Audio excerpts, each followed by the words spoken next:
नमस्कार, हमारे साथ अब agri farmer and trade association के जनरल सेक्रेटरी सुनील बलदेवा जुड़े हैं। साथ ही साथ आईग्रेन इंडिया के डायरेक्टर राहुल चौहान भी हैं और फोकस हम यहां पर अब दालों में करेंगे।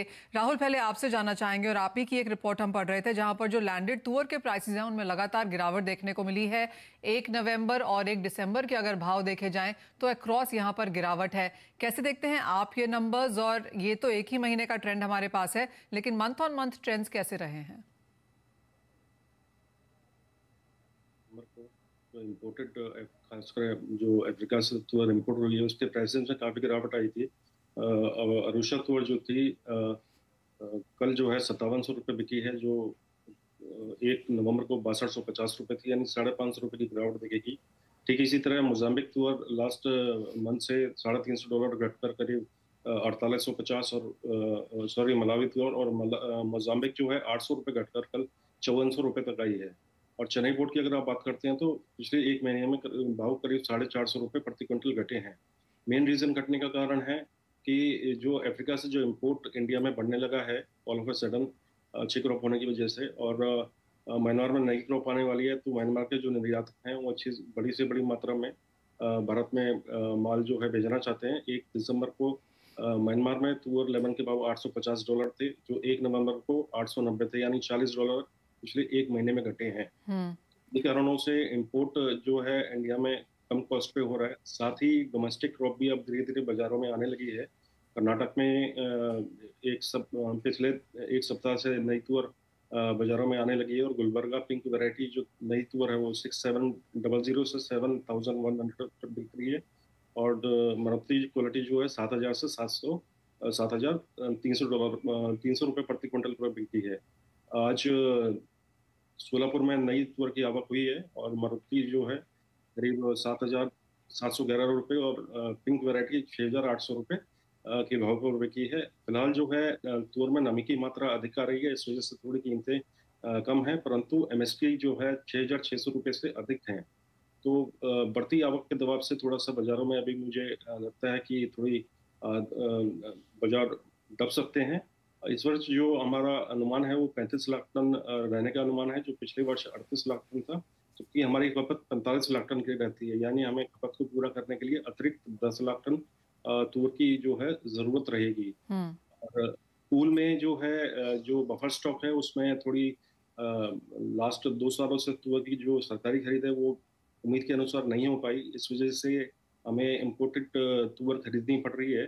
और साथ ही जैसे कई सिविल सप्लाई कॉर्पोरेशन के टेंडर्स आते हैं, जैसे तमिलनाडु है, वहाँ से भी तुअर दाल खरीद के टेंडर जारी हो रहे हैं। आज आंध्र प्रदेश से भी खरीद का सिविल सप्लाई से तुअर की करीब 7000 मैट्रिक टन खरीद के टेंडर जारी हुए हैं। तो ओवरऑल जो है तुअर में आवक के दबाव से थोड़ा बहुत बाजार जो है दब सकता है, लेकिन जैसे क्वालिटी इंप्रूव होगी भाव और बढ़ेंगे। और मेरा ये मानना है कि आवक के दौरान जब सरकारी खरीद शुरू होगी तो तुअर की कीमतें जो है एमएसपी से ऊपर रह सकती हैं। ओके, ठीक है। तो एज ऑफ नाउ बुआई ज्यादा हुई थी, आवक बाजार में कम है और जो इंपोर्ट्स हैं वो भी सस्ते हो रहे हैं, और उन सबका दबाव हमने यहाँ पर तुअर के भाव में काफी क्लियरली आते हुए देखा है। सुनील जी, आप कैसे देखते हैं ओवरऑल दालों को? क्योंकि जहां तक चने की बुआई के नंबर्स हमारे पास जो लेटेस्ट सरकार की तरफ से आए हैं वो भी ज्यादा है, यानी कि इवन एज भावों में कोई बहुत बढ़त पिछले एक साल में देखने को नहीं मिली है, उसके बाद भी बिजाई यहाँ पर काफी खासी अच्छी है। मनीषा जी, ये आंकड़ों ने थोड़ा सा अचंभित सबको किया है, क्योंकि करीबन 55% में बुआई हो चुकी है, आंकड़ा हो चुका है। उसमें करीबन पिछले साल के लगभग ही चने की बुआई है। जहां तक उड़द और तुअर की बात करें तो इसमें सरकार की तरफ से सीधा सीधा मैसेज था कि यदि इसमें तेजी हुई तो हम कड़े कदम उठाएंगे। जैसा सरकार ने बीच में ये भी सोचा था कि एक पीरियड लिमिट लगा दी जाए कि इंपोर्ट करने के इतने दिन के अंदर आपको माल बेचना पड़ेगा। तो उन दोनों के चलते यहाँ पे फर्क पड़ा है, क्योंकि इंपोर्टर ने ऊपर भाव में बाहर माल खरीदना बंद कर दिया था, जिससे की वजह से बाहर जो है डॉलर में, जैसा राहुल जी ने बताया कि उड़द और तुअर में काफी गिरावट आई है, जिसकी वजह से कॉस्टिंग नीचे पड़ी है। और दूसरा, अफ्रीका से करीबन 3 वेसल आ चुके हैं, 2 बर्थ के लिए वेटिंग कर रहे हैं और 1 वेसल रास्ते में है।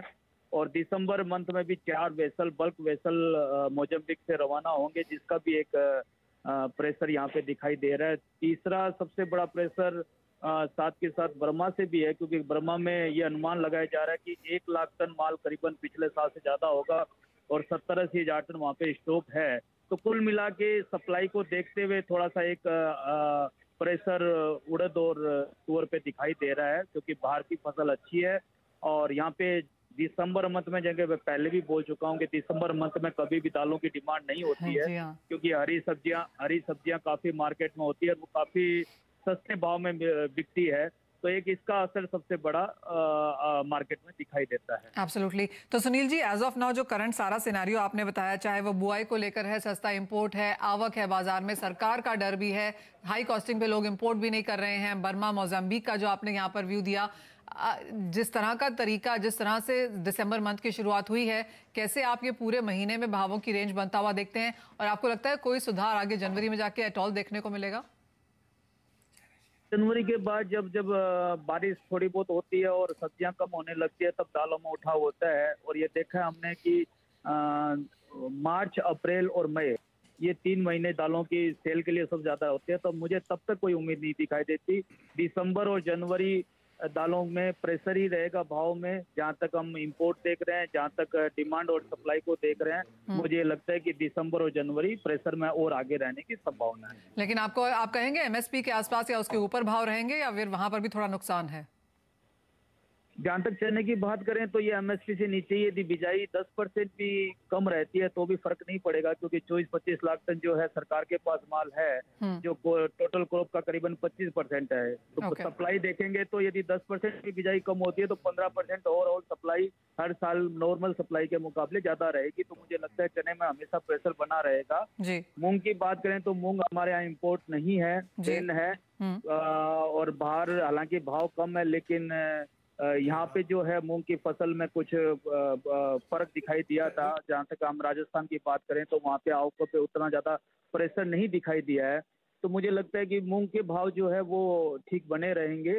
और तुअर उड़द में जैसा मैंने पहले ही बोला कि बर्मा और मोजाम्बिक को देखे तो तुअर और उड़द में सप्लाई जो है इंपोर्ट के बराबर बनी रहेगी। तो मुझे ये लगता है कि कुल मिला के सिनारियो दालों पे अगले 1.5-2 महीना प्रेशर में रहेगा। और जब तक ये चुनाव भी निपट जाएंगे, सरकार भी थोड़ा रिलैक्स हो जाएगी, उसके बाद ही मुझे लगता है कि कुछ उम्मीद होगी इसमें भाव बढ़ने की। ऑल राइट, यानी कि दिसंबर जनवरी फिलहाल यहाँ पर मुनाफे के तौर पर दालों में तो भूल जाना चाहिए, भाव एक रेंज में रहने की उम्मीद है, आवक अच्छी खासी है, तो वो भी एक फैक्टर यहाँ पर काफी स्ट्रांग रहेगा।